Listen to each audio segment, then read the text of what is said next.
Yesterday we made some comments about the election. Actually, we talked about uh, which web pages of each candidate's campaign were optimized, which landing pages were really optimized, and how did they uh, rate based upon optimization. On that particular analysis, the president and his optimization received, I think, 4 or 5 out of 7 check marks for observation, meaning optimization, meaning good, and the Romney campaign received 2 check marks out of the 7 for optimization. I found that very interesting because very clearly in 4 years ago, when the president was running for the first time, one of the factors that was most instrumental in his getting elected was his ability to communicate extremely well through social media channels. And I haven't really seen an analysis on how they've been doing on that front, although I did share with you about 2 months ago, maybe a little bit longer, that the presidential campaign, reelection campaign, was going to be spending $16 million on Facebook alone. I don't know if they've spent that much or they've spent more than that, and I really haven't paid attention because I'm not a big I have a Facebook presence for sure, facebook.com/smallbiz, spelled SMBIZ. That's my Facebook fan page. But I just feed information to that page. I don't engage at all in any of the activity of my Facebook fan page.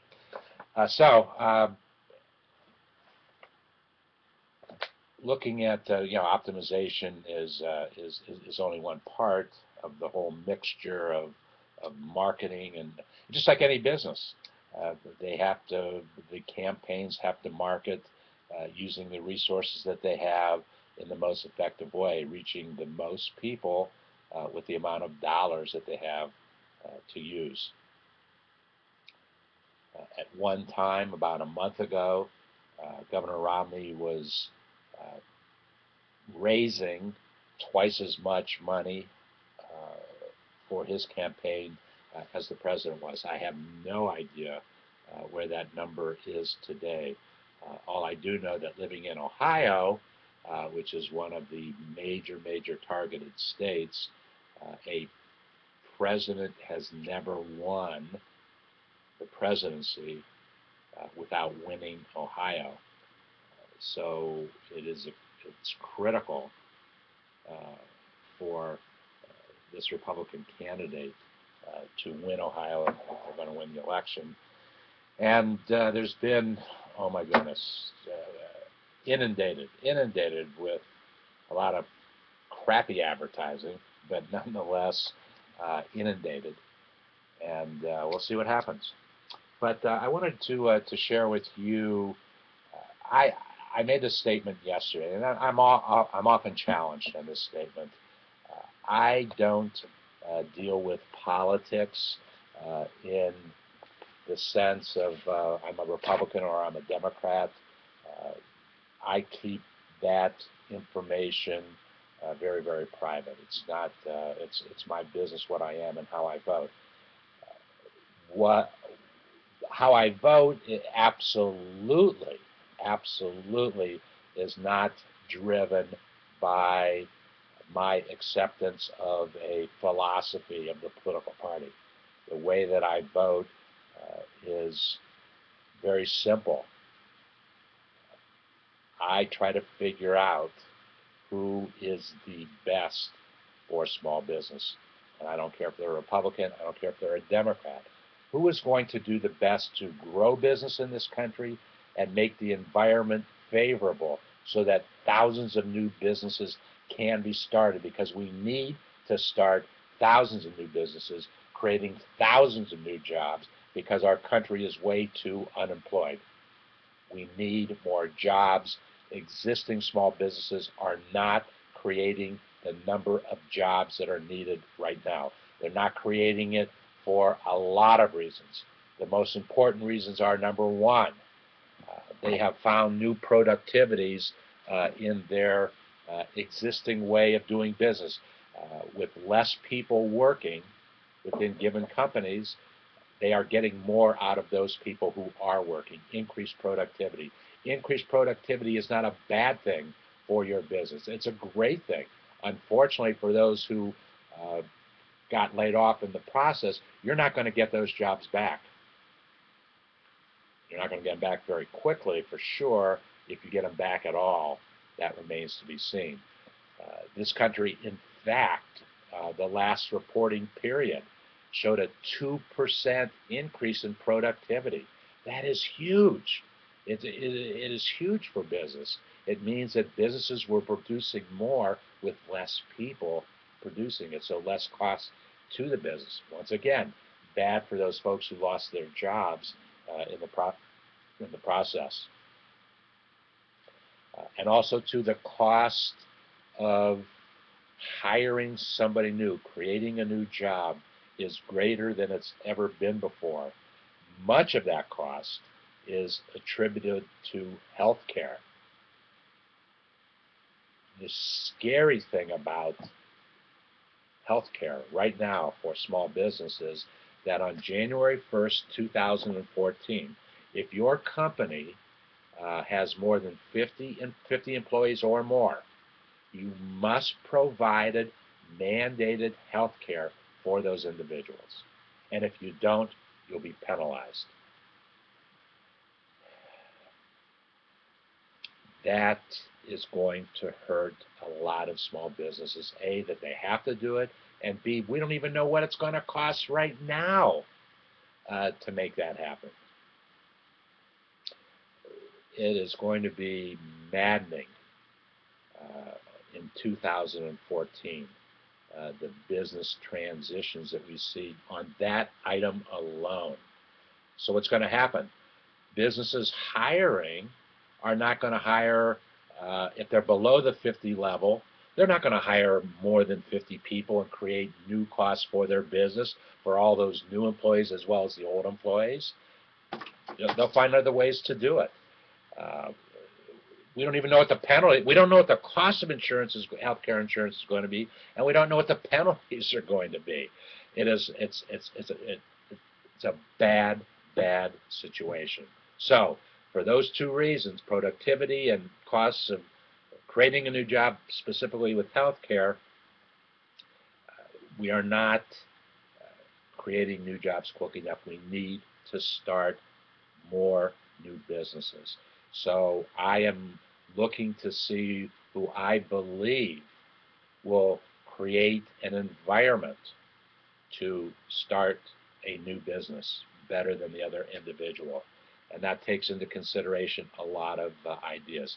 I turn to the NFIB, National Federation of Independent Business, which is the voice of small business. I have been a member of that organization for 3 years now.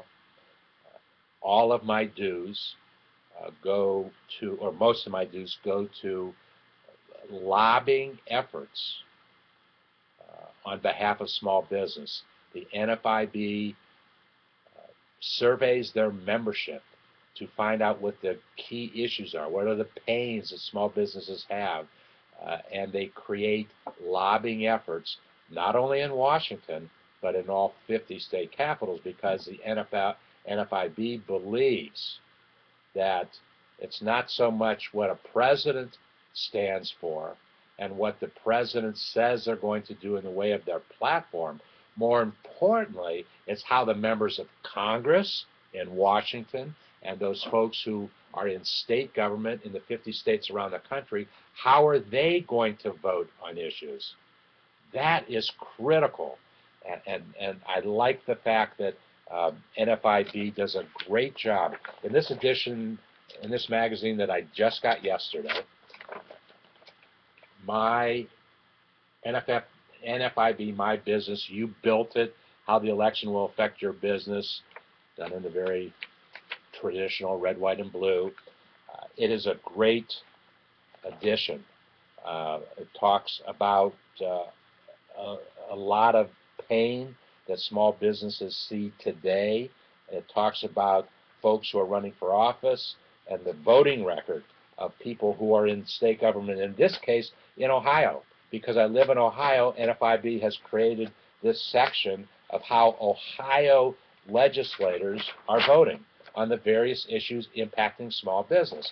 So I can go and see how certain people are voting and then make my choice based upon how people are in fact voting. Okay, let's quickly look at the issues. And before I look at NFIB and their position, I found an article yesterday. Well, they're there all the time now. This was post-debate this week.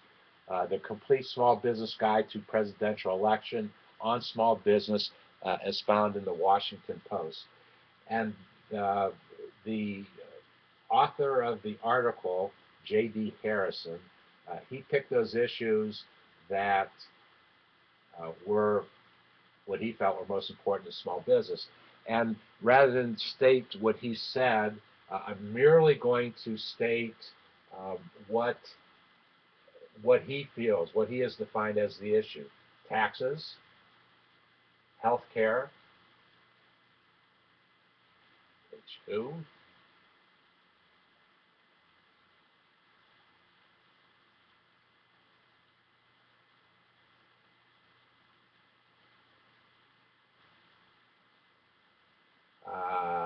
regulations, government regulations, immigration. There has been a very big decline in immigrant entrepreneurship. What are we going to do about it? And the last page says, on government contracting, on the SBA, and on exports. Now that's what Mr. Harrison has picked out as the key issues. NFIB defines the key issues a little bit differently. I'm going to get to them in a second. The one thing I did want to share with you is what he has to say about the SBA, the Small Business Administration. Basically because we talk about the SBA a great deal. It is the most misunderstood area of government, an area where you and I, as taxpayers, finance the efforts of the SBA. It's great for small business. Their mission, pure and simple, is to create jobs. They create jobs by guaranteeing loans that banks make to small businesses.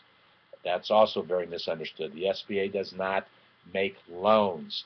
They create loan guarantees that banks make the loans. Now, banks love those guarantees because they're absolutely going to get their money, and those guarantees run as high as 90% based upon the amount of the loan and what it's going to be used for exactly. There's different criteria that needs to be established.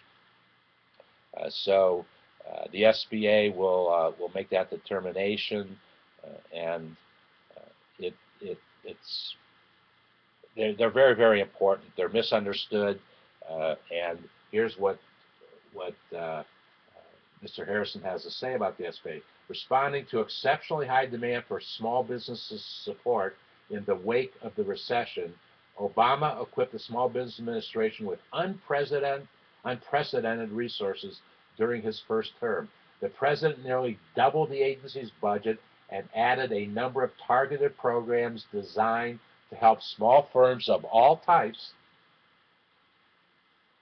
weather the sluggish economic recovery. Then in January of this year, he elevated the head of the agency to cabinet-level status. That's all good stuff.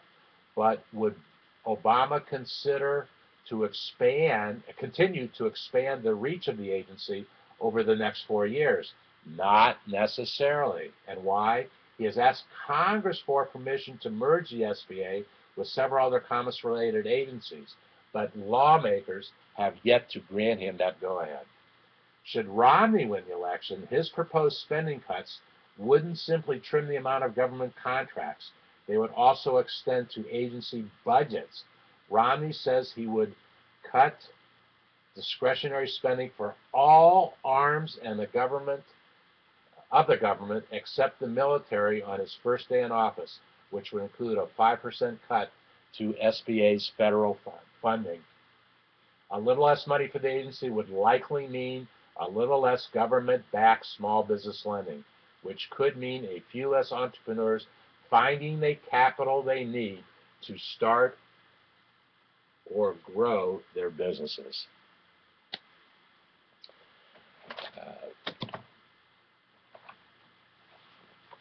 Not a great statement. I'm going to turn to the NFIB magazine.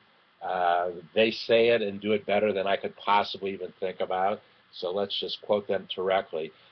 Let's see what they define as the major issues confronting small business. I'm not going to share Governor Romney's position or President Obama's position on these various issues. You can go to NFIB.com, NFIB.com, and get the position of both candidates. But here's how they define the critical issues. Healthcare reform.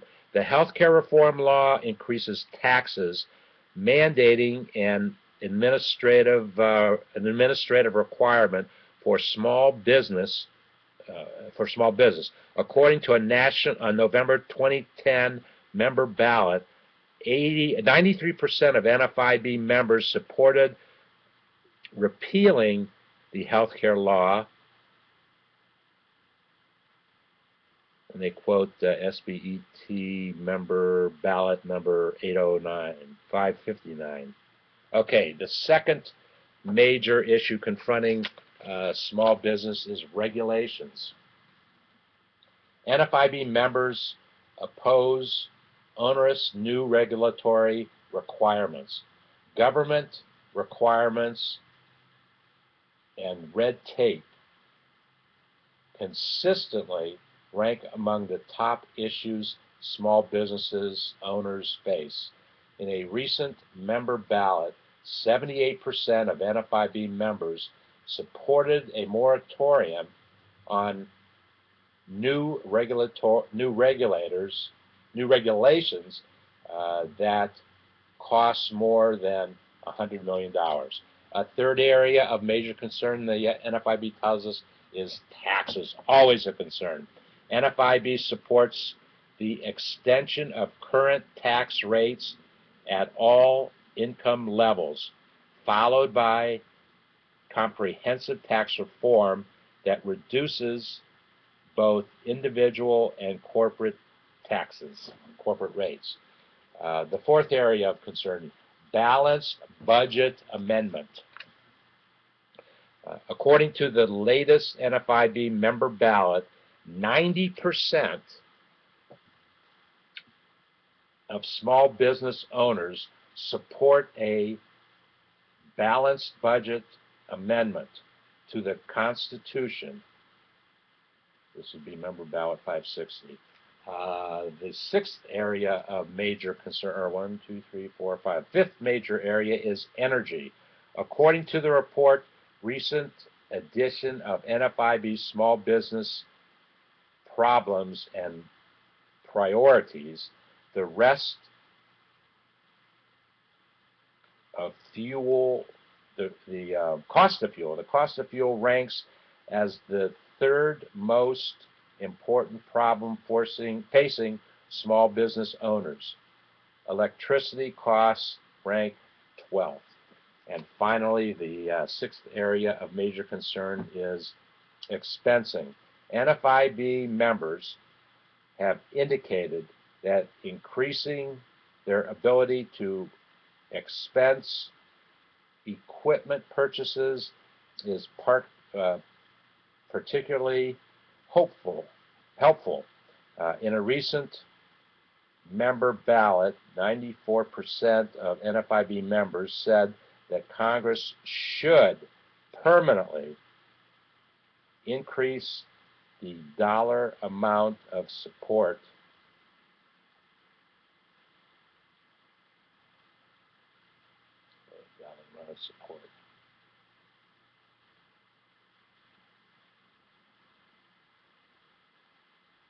dollar amount of equipment purchases of small businesses that small businesses can expense. That's the position of NFIB. Please go to NFIB.com and you'll see how the presidential candidates rank on each one of those issues in the eyes of the NFIB. You will also be able to get congressional and state legislator positions, things that impact small business. We urge you to study those and vote with your heart on behalf of small business, making sure that the environment that is created in this country is a friendly environment so that new jobs can be created, new businesses can be started. When a new business starts, new jobs are created. See you tomorrow.